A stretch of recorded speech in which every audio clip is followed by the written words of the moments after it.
Buenas noches,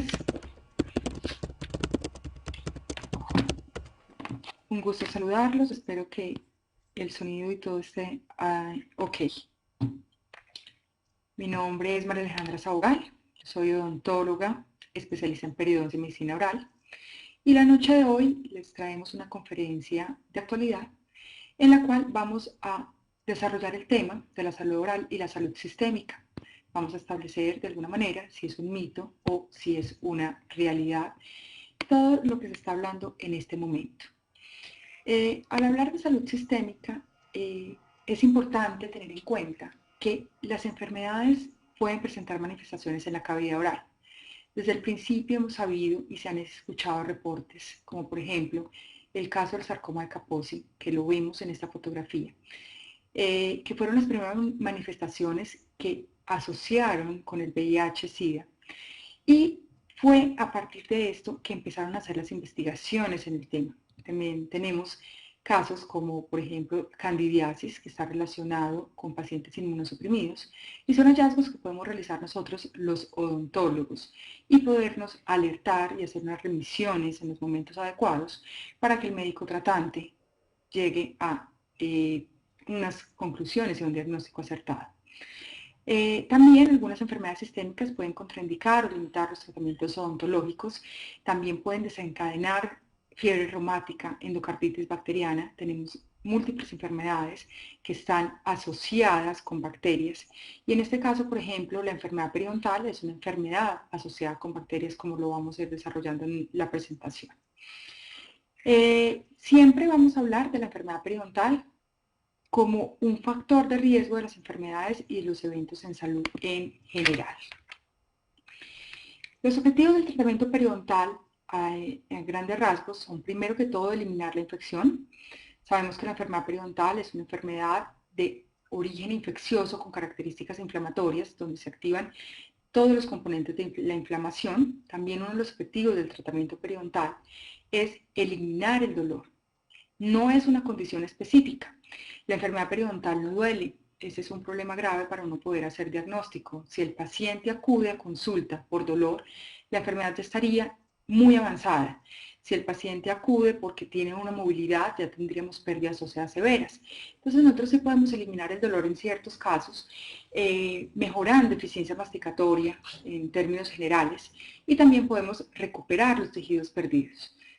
Podemos hacer diferentes técnicas, diferentes procedimientos de manejo de injertos, podemos hacer reconstrucción de tejido blando, podemos hacer reconstrucción de tejidos duros para poder restablecer de una manera funcional y estética esos tejidos perdidos. También vamos a eliminar o detener el progreso de la enfermedad periodontal. La enfermedad periodontal es una enfermedad que uno nunca la cura porque depende de los factores propios del huésped, pero sí, con unos mantenimientos estrictos, podemos detener el progreso. Debemos tener en cuenta que la enfermedad periodontal, así el paciente esté en constantes mantenimientos, nunca vamos a evitar que se vuelvan a presentar bolsas periodontales, pero lo que sí vamos a poder hacer es tener un paciente con mínimas recurrencias, y si se presenta un problema en un momento específico, poderlo detectar y poderle dar las soluciones en el momento que corresponda. Y actualmente en investigación está reducir el riesgo a eventos sistémicos y a enfermedades sistémicas, que es el punto que nos interesa en este momento. En la enfermedad periodontal como riesgo de enfermedades sistémicas se han estudiado hasta el momento algunas relaciones, como son la enfermedad cardiovascular, la asociación con diabetes mellitus, algunas enfermedades nosocomiales, enfermedades hospitalarias, y también se ha establecido la relación con el parto pretérmino y el bajo peso al nacer. Ese bajo peso al nacer asociado directamente a bebés que nacen antes de tiempo. En cuanto al contenido, vamos a desarrollar, en este momento vamos a hablar algo de historia inicialmente, vamos a entender cómo resurge esta relación de las enfermedades sistémicas con la enfermedad periodontal. Vamos a hablar de los factores de riesgo, toda la asociación de la biopelícula, que es algo muy importante, y la inflamación, que es cómo se van a desencadenar todos estos procesos. Luego vamos a entrar a hablar de la enfermedad periodontal como factor de riesgo para enfermedades cardiovasculares. Luego, la enfermedad periodontal y su relación con la prematuridad y el bajo peso al nacer y la diabetes mellitus, y vamos a concluir nuestra charla. Al hablar un poco de historia, vemos cómo en diferentes medios o en diferentes publicaciones de difusión masiva, en este caso, por ejemplo, en la revista Time en el 2004, en su portada tenía las bacterias como los asesinos silenciosos. Entonces estamos viendo que las personas ya se están enterando, ya le están dando importancia a esta relación, ya no solamente se queda en el medio de odontólogos o de médicos, sino que ya todas las personas pueden estar teniendo acceso a esta información. Entonces ya hablan de unos microorganismos que pueden estar en las encías, que pueden estar asociados a las encías, que pueden estar relacionados con enfermedades del cuerpo. Entonces siempre debemos tener en cuenta que los pacientes van a tener muchas veces acceso a lo que son medios masivos y a diferentes publicidades y los van a tener siempre en constante actualización. En cuanto a la historia también, vemos que desde 1674, con el descubrimiento del microscopio, el doctor Anton van Leeuwen dice que con sorpresa puedo decir que se observan una cantidad de animáculos moviéndose. Ya ve él que existen unos microorganismos, que en el momento no se llamaban microorganismos, que pueden estar involucrados, asociados con diferentes condiciones. Luego, en 1876, con el doctor Robert Koch, ya se empieza toda la era de la microbiología, donde se habla que los gérmenes pueden ser los causantes de diferentes enfermedades y empieza todo investigativo. En 1879, el doctor Miller habla de toda la interrelación de los gérmenes con la enfermedad. Él estaba convencido que la boca era un reservorio de microorganismos. Las bacterias que están presentes en los dientes o las bacterias que están presentes en el surco gingival, él las asociaba con presencia de diferentes enfermedades, como pueden ser la osteoitis, la osteomelitis, eventos de septicemia, meningitis, neumonía, gangrenas, angina. Bueno, le daba mucha importancia a toda esta asociación y era en este momento donde empezaban a hablar ya en 1879 que esas bacterias que estaban en la boca podían tener una repercusión a nivel sistémico de manera importante. En 1879 llega el doctor William Hunter y él escuchó todas esas teorías del doctor Miller.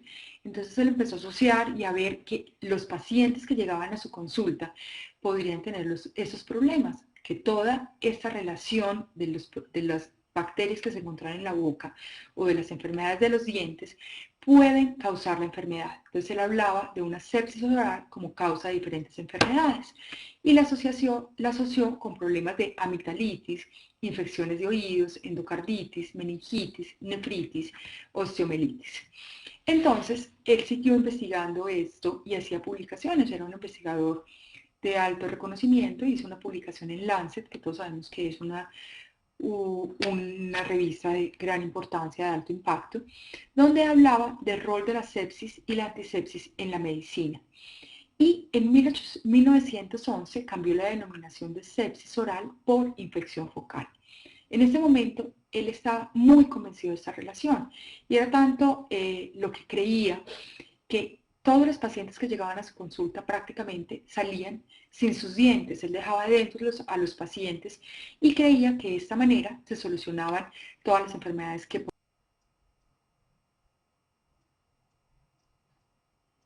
podía los pacientes presentar.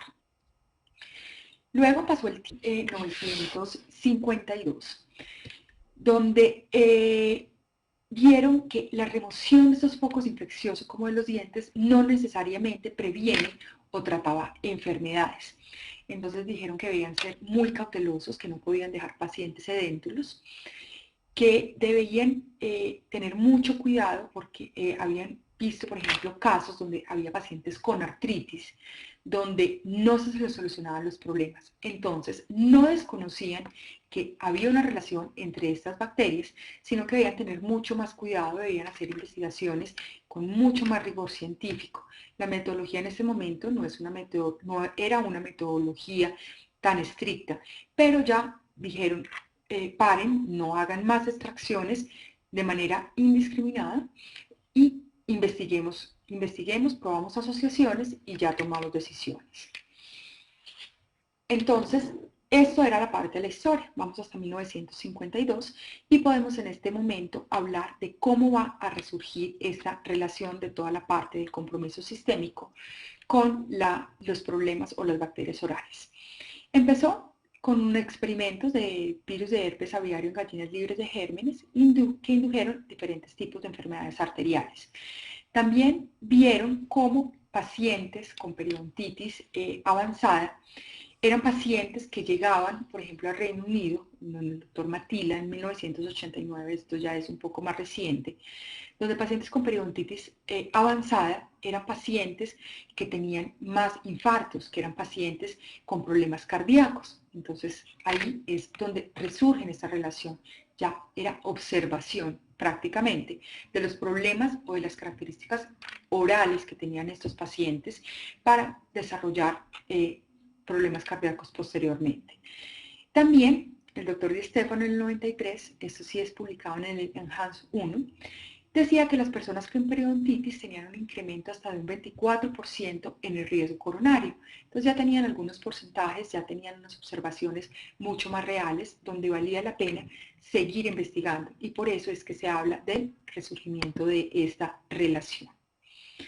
Entre la conexión de la enfermedad periodontal con la enfermedad sistémica y hablando un poco de factores de riesgo, vamos a definir riesgo como la probabilidad de desarrollar una enfermedad o experimentar un cambio en el estado de salud dado una determinada condición.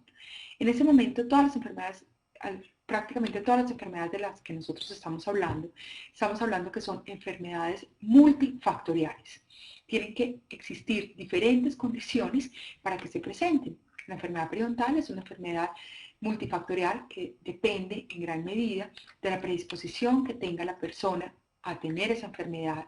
El género, hablan de enfermedades que pueden estar asociadas, tipo diabetes, hábitos como fumar, la oclusión, estadio socioeconómico.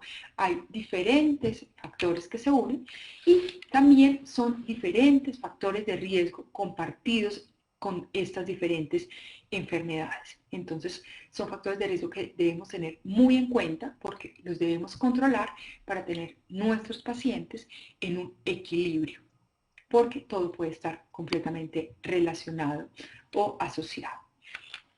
Al hablar de los factores de riesgo, también es muy importante hablar de los criterios que define o definidos por el doctor Braddock Heath. En esos criterios nosotros hablamos de 5 componentes básicos o 5 características especiales que deben tener esos factores de riesgo para ser considerados factores de riesgo reales. Lo primero es la plausibilidad biológica. ¿Qué quiere decir esto? La plausibilidad biológica es que todos los factores de riesgo deben estar muy entendidos, deben estar analizados y deben estar asociados con el desarrollo de la enfermedad. Si yo tengo un factor de riesgo presente, la enfermedad se me debe presentar. También debo tener una fuerza de asociación, que si yo voy a tener ese factor de riesgo, esté claramente asociado de una manera alta para que se presente la asociación. Debo tener consistencia. ¿Qué quiere decir eso de consistencia? Que debe ser muy clara la relación y la asociación, también la temporalidad, que primero se presente el factor de riesgo y luego se presente la enfermedad. Primero debe estar esto completamente establecido. Y también debemos tener en cuenta toda la parte del gradiente biológico, que es que si está presente el factor de riesgo, va a haber un aumento en la enfermedad. Entonces, estas son las 5 características que deben tener esos factores de riesgo para que sean de peso y para que sean importantes, para que valga la pena controlarlos, para que el paciente se alerte en el momento de que se presente. Luego vienen las películas subgingivales. Sabemos que en las películas subgingivales son reservorios de bacterias gram-negativas. ¿Qué tenemos nosotros en esas bacterias gram-negativas? Lipopolisacáridos, que es la parte patogénica real de las bacterias. También tenemos las bolsas periodontales como reservorio de mediadores inflamatorios. Hablando un poco de esas biopelículas subgingivales, nosotros podemos definirlas como una o más comunidades de microorganismos que están embebidos en un glicocálix que se unen a una superficie sólida. Estas biopelículas son poblaciones bacterianas agrupadas en una matriz que van a ser adherentes entre ellas a las superficies o a las diferentes interfaces. Ellas se pueden adherir a las superficies duras, en este caso los dientes, también se pueden adherir a las superficies de los catéteres, por ejemplo, y sabemos que todas estas biopelículas son unos grupos ecológicos evolucionados que van a permitir su supervivencia comunitaria como un todo. ¿Por qué? Porque van a tener una cooperación metabólica, todo va a ser un equilibrio de un ecosistema para que esos microorganismos puedan vivir dentro de esta biopelícula. Van a tener un sistema circulatorio primitivo, van a tener también unos microambientes numerosos con diferentes pHs, diferentes concentraciones de oxígeno y diferentes potenciales eléctricos, que ahí es donde entran las diferentes bacterias y donde se va a cambiar la flora de una flora inicial gram positiva a una flora gram negativa. También vamos a tener que van a ser resistentes a los sistemas tradicionales de defensa del huésped, por eso es que después se activan todos estos mediadores inflamatorios y vienen los problemas de reabsorciones óseas en los pacientes que tengan la predisposición a tenerlo, y van a ser resistentes a los antibióticos y antimicrobianos administrados local o sistémicamente. Si yo voy a pensar en la estructura de una biopelícula, para que pueda actuar, por ejemplo, un antimicrobiano local, nosotros debemos romper esa estructura de esa biopelícula. ¿Cómo se rompe la estructura de la biopelícula? Se rompe de una manera mecánica. De una manera mecánica, con el cepillado, haciendo un correcto cepillado, utilizando una buena técnica de seda dental. Definitivamente, un antibiótico en este caso no funciona. Hay que destruirla de esta manera y también, obviamente, ya de manera mecánica por parte del odontólogo en su consulta. También tenemos que la carga bacteriana, todos estos lipopolisacáridos, enzimas electrolíticas, están asociados con las bacterias que son vivas.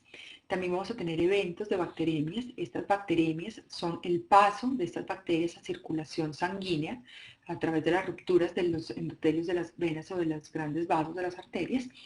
Esta bacteremia se puede presentar en cualquier momento, ya sea en cepillado, ya sea en masticación, ya sea inducida por tratamientos odontológicos. Y los lipopolisacáridos pueden tener una acción ya in situ, local, o a través del paso de estas bacterias a nivel intravascular.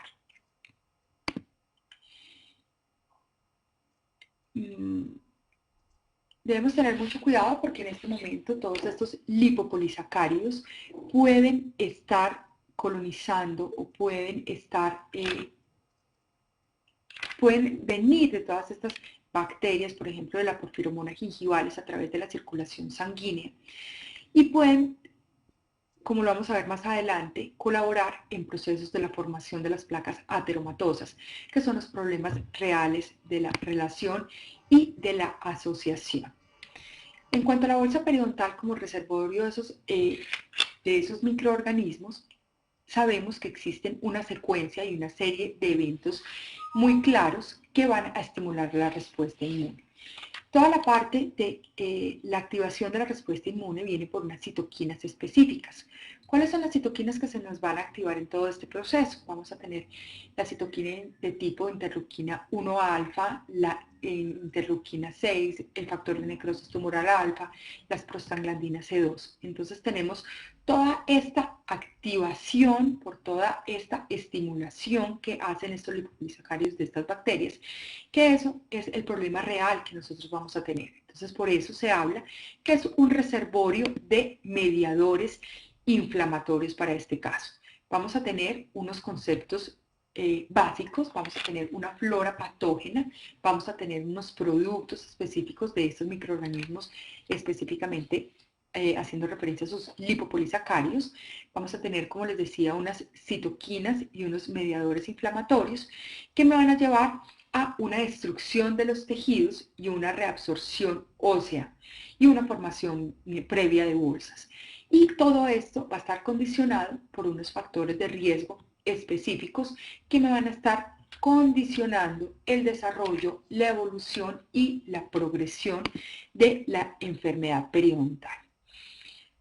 Hablando ya más específico de la relación que tiene la enfermedad periodontal y el riesgo de la aterosclerosis, sabemos que el riesgo va específicamente por las bacterias que nosotros tenemos asociadas a la enfermedad periodontal. Todas esas bacterias, por la bacteremia, se va a dar una infección directa.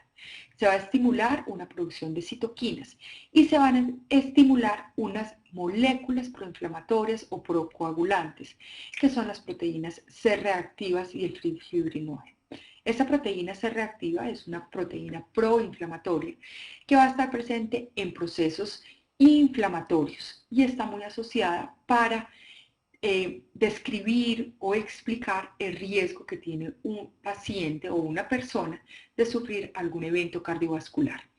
Entonces, para explicarlo de alguna manera, aquí vemos las gráficas de una arteria. Vemos cómo se deposita el material graso en las paredes de las arterias. Entonces, tenemos un paciente con diferentes factores de riesgo. Por ejemplo, tenemos un paciente con altos niveles de lipoproteínas de baja densidad. Estas lipoproteínas de baja densidad, conocidas como las lipoproteínas malas, se van a depositar en las paredes de las arterias y pueden estar involucradas en la formación de esta placa ateromatosa. Cuando se empieza a formar esta placa ateromatosa, si yo tengo eventos de bacteremias transitorias, el paso de estas bacterias a la sangre, por ejemplo, las porfiromonas gingivales, estas porfiromonas se van a acumular en esta placa ateromatosa. Entonces vienen las primeras células de defensa, en estos casos vienen los macrófagos, a intentar fagocitar estas bacterias. Pero en el momento en que intentan realizar esta fagocitosis, lo que hace el macrófago es que engloba estas bacterias, engloba estas porfiromonas, y en el momento de englobarlas se trae ese material graso. Entonces no se completa el proceso de fagocitosis y lo que se forman son unos macrófagos espumosos. Esos macrófagos espumosos lo que hacen es ampliar la placa ateromatosa hasta el momento en que puede llegar a ser tan grande, a colapsar este calibre de esta arteria, o también lo que puede hacer es que puede promover el desprendimiento de los trombos y provocar los eventos cardiovasculares. En este caso pueden estar en el corazón asociados con infartos, o si se va a través del torrente circulatorio hacia el cerebro, también ser factores de riesgo para accidentes cerebrovasculares. Entonces, lo que nosotros podemos tener es que puede estos microorganismos ayudar a desarrollar o hacer parte de esta placa ateromatosa, y por este lado es donde viene la asociación y viene el riesgo. Dentro de las infecciones locales existen también unos anticuerpos séricos específicos de tipo inmunoglobulinas. ¿Cuáles son las inmunoglobulinas que tenemos activas? La inmunoglobulina G y la inmunoglobulina M. Cuando hay esta infección local, ¿qué tenemos? Tenemos una pérdida de integridad de ese epitelio de unión a nivel de la encía y va a haber una penetración de las bacterias al tejido conectivo. Esa es la justificación del por qué se dan estas bacteremias transitorias asociadas con estas bacterias. También tenemos las porfiromonas gingivales sobre el sistema vascular, van a alterar esta permeabilidad vascular, van a alterar también la formación del coágulo, van a inducir formación de estas células espumosas de los macrófagos, como lo hablábamos hace un momento, van a ayudar a romper la cápsula fibrosa de los ateromas y con esto va a desencadenar los eventos trombóticos. Entonces vemos el rol importante de la porfiromona gingivales, que es una bacteria del complejo rojo asociada a la periodontitis, que es de alta patogenicidad por los lipopolisacáridos que están asociados a ella. También tenemos que la acción de los lipopolisacáridos de esas bacterias periodontopáticas van a aumentar la permeabilidad celular, vamos a tener desprendimientos de células del endotelio, vamos a inducir también apoptosis de las células endoteliales y va a inducir una respuesta inflamatoria exagerada. Esto ocurre en ciertas formas de periodontitis en pacientes que poseen un fenotipo hiperinflamatorio. Vamos hablando de diferentes factores de riesgo y diferentes condiciones que deben tener los pacientes para que se den este tipo de problemas. Pero aquí sabemos y tenemos varias condiciones que me van a ayudar o me van a potencializar a que mi paciente tenga algún evento de tipo cardiovascular. Entonces, si yo tengo un paciente con periodontitis, estas bacterias me van a poder desencadenar diferentes eventos, como son la agregación plaquetaria, que no nos va a convenir una agregación plaquetaria si ya tenemos los calibres de las arterias reducidos, disminuidos. También vamos a tener proliferación de células inflamatorias en las arterias. Vamos a tener unas citoquinas específicas actuando de alguna manera, todas estas citoquinas proinflamatorias. Vamos a tener síntesis hepática de esos factores de la coagulación, que sería un factor más para tener problemas de coagulación. Y todos van a contribuir a la aterogénesis y a la tromboembolia. Entonces tenemos una cantidad de eventos que se me están sumando y me están potencializando el riesgo de enfermedades cardiovasculares. Entonces, ¿qué podemos concluir en esta parte? Que la enfermedad periodontal parece estar moderadamente relacionada con las enfermedades inducidas por aterosclerosis. ¿Por qué le dicen a uno que parece? Porque en este momento no hay una metodología que permita sacar conclusiones exactas de todos los estudios. Si uno escucha o lee los estudios, analiza la evidencia científica de este tema, vamos a tener que todas las metodologías son diferentes. No podemos hacer unas revisiones sistemáticas claras, no podemos llegar a metaanalizar esta información. Entonces, por eso se habla de que parece existir relaciones.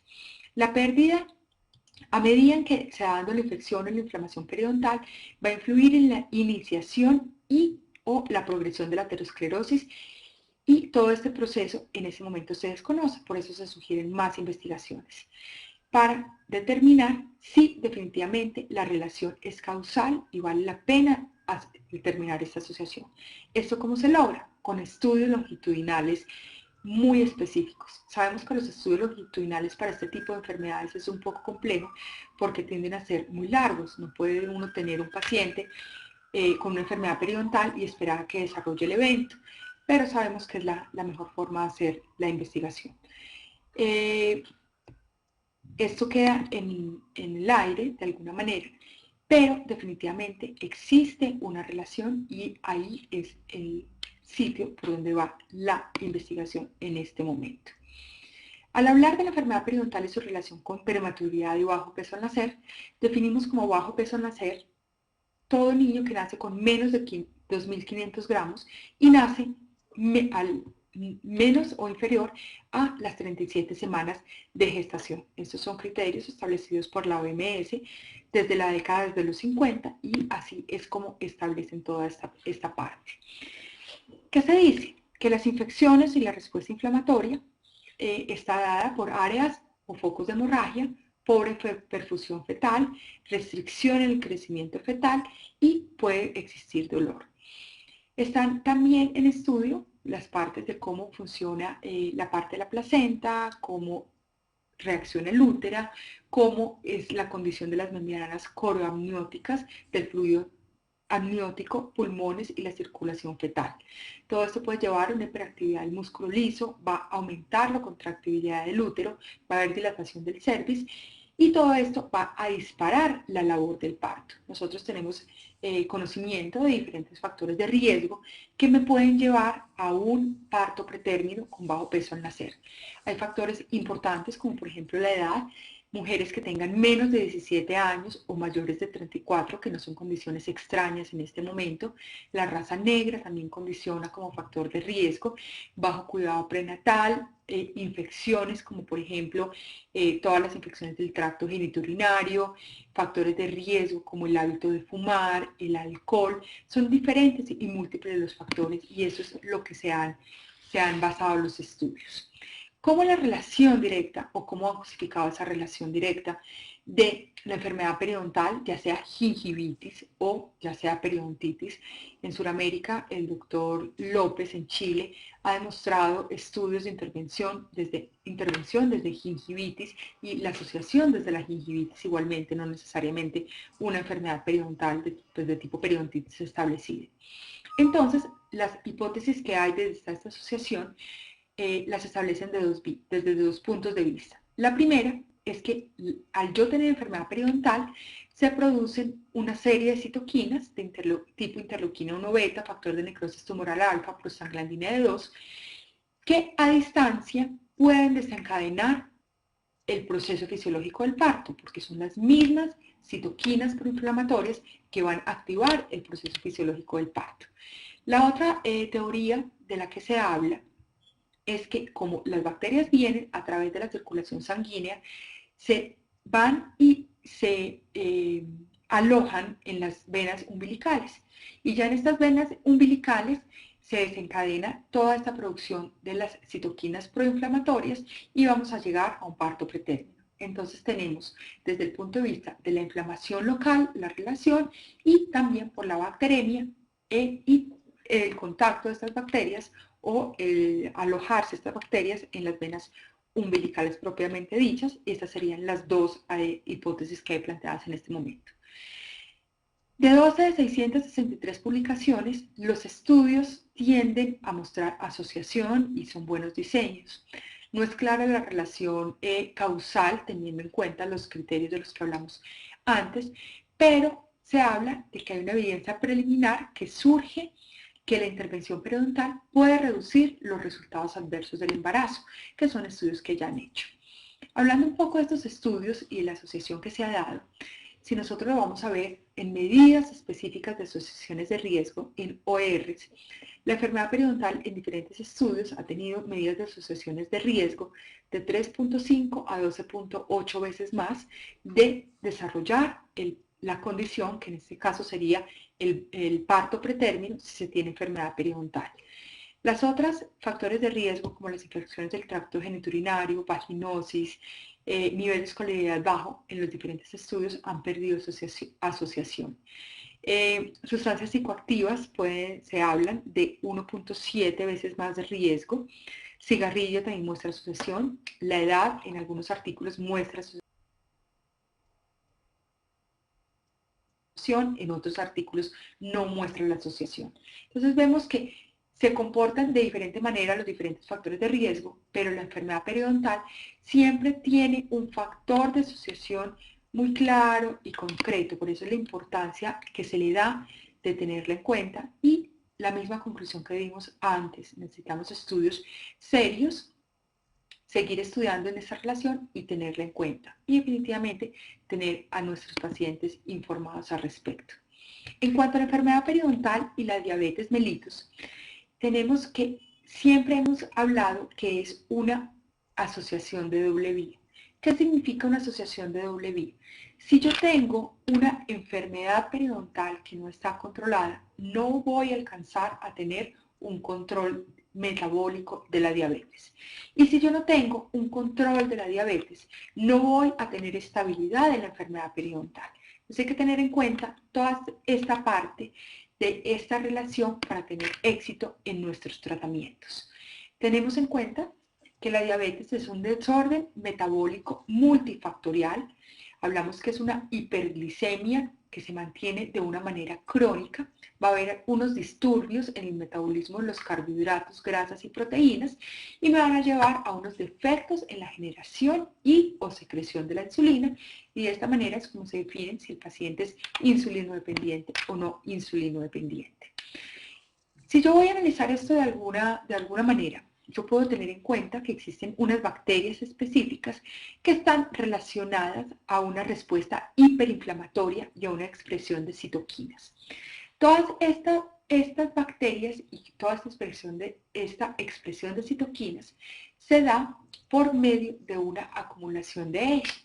Sabemos que se está hablando mucho de esto, que son los productos finales de la glicolización, que es la consecuencia de tener esa hiperglicemia de una manera crónica. También de la parte de los RAGE que se unen a esos AGE y que van a aumentar toda esta respuesta a través de todo el sistema de defensa. Esta respuesta inflamatoria de las pacientes, ¿por qué va a estar dada? Va a estar dada también por unos polimorfismos genéticos específicos que hacen que ese paciente responda de esa manera exagerada frente a unos microorganismos específicos.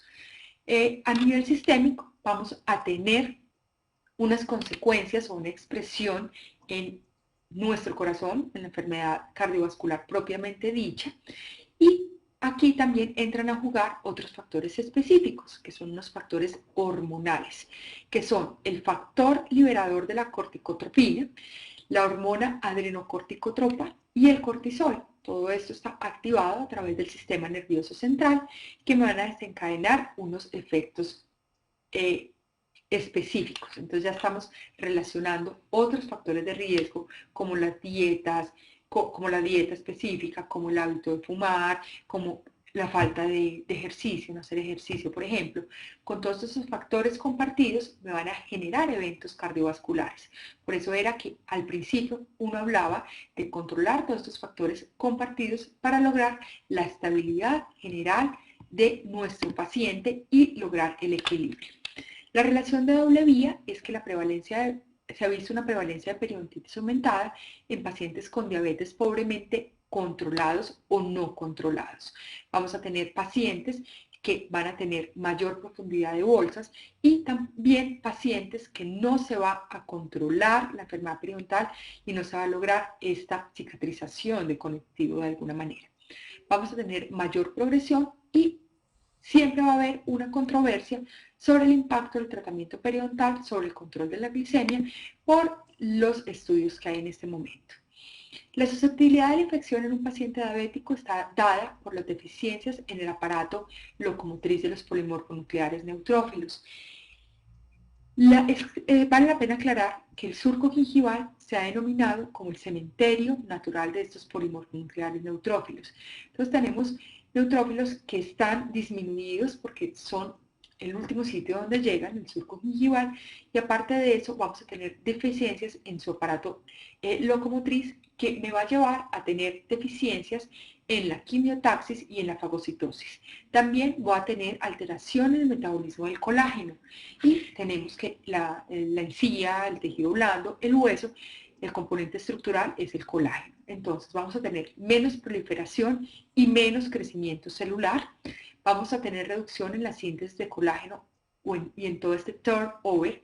Vamos a tener deficiencia en los componentes de la matriz ósea y también vamos a tener incrementada la actividad de la colagenasa gingival. Entonces vamos a tener muchos factores que van a estar unidos para que no se me dé esta cicatrización y para que todos estos factores estén en contra y la enfermedad periodontal siga avanzando de cierta manera. En cuanto a las conclusiones, ¿qué podemos concluir? Que las recientes investigaciones nos dan que la relación con la enfermedad periodontal y las condiciones sistémicas severas nos llevan a, primero, un redescubrimiento de la asociación y muchas veces van a estar todavía anécdotas presentes que no tienen ninguna comprobación científica. Entonces, tenemos que incentivar primero esta investigación, debemos saber leer la literatura que tenemos a nuestro alcance para tomar unas buenas conclusiones, para poder manejar muy bien a nuestro paciente y poder tener un plan de tratamiento y un trabajo interdisciplinario bien establecido. Es importante saber que las asociaciones están dadas, que falta investigar mucho, pero que es muy importante, primero, estudiar y trabajar de la mano con los médicos tratantes. Nosotros en periodoncia tratamos de la mano con los médicos internistas, es algo importante que nosotros debemos tener en cuenta, y los médicos ya nos están obviamente abriendo los espacios y dando esta importancia, porque sabemos que de esta manera vamos a tener unos pacientes sanos, unos pacientes que alcancen el equilibrio tanto de de su enfermedad de base como su enfermedad oral. Si nosotros no tratamos, si no tenemos controladas las enfermedades de base y las enfermedades sistémicas, muy seguramente no vamos a poder alcanzar el equilibrio en nuestra cavidad oral. Volvemos a lo mismo, se requiere muchísimo más investigación y tenemos mucho más campo de esta investigación. Concluimos también con el planteamiento que hicimos al principio, que es posible reducir el riesgo de eventos y enfermedades sistémicas, es claro y se ha dado desde el principio. Recordemos que son investigaciones desde los años 1900 que empezaban a ver esta asociación desde observaciones, desde estudios observacionales. En este momento ya tenemos estudios de asociación de riesgos, estudios analíticos que nos pueden servir de base para lograr un correcto análisis de estas condiciones. Un dato específico, el hombre es una enfermedad del planeta, las probabilidades no son de ignorancia, son hechos reales. Esto era todo lo que tenía para comentarles el día de hoy. Estamos abiertos a recibir las dudas y los comentarios que surjan. Muchas gracias.